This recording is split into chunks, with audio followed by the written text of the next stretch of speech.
నమస్తే అందరికీ, welcome to our channel. ఇవాళ చిరంజీవికి ఇష్టమైన తనకు తరచుగా భక్తులు సమర్పించే కొన్ని వస్తువులను గురించి తెలుసుకుందాం.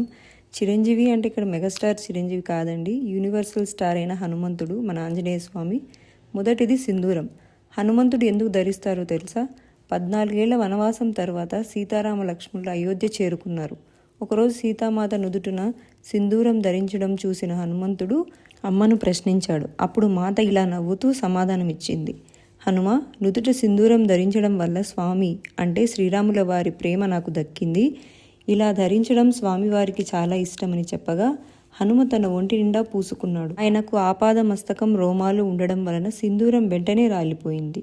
దాంతో నూనెతో కలిపిన గంగా సింధూరాన్ని ఒళ్లంతా రాసుకున్నారట. అలాంటి అమాయకమైన పనిని చూసిన రామయ్య ప్రేమతో హత్తుకొని, నిన్ను ఈ రూపంలో సేవించే భక్తులకు సకల దోషాలు తొలగుతాయని వరమిచ్చారు.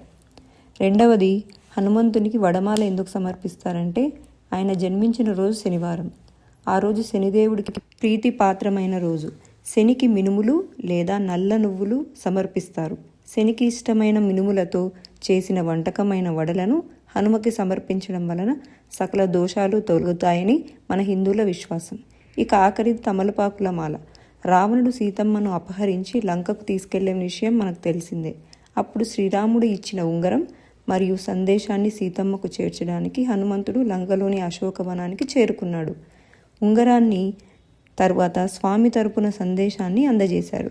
తరువాత సీతామాత శ్రీరాముడికి తన చూడామణిని అందజేయమని, ఇంత సాహసం చేసిన హనుమకి ఏదైనా బహుకరించాలని చుట్టూ చూడగా తమలపాకుల తీగలు కనిపించాయి. వాటితో మాలను చేసి హనుమ మెడలో వేసింది.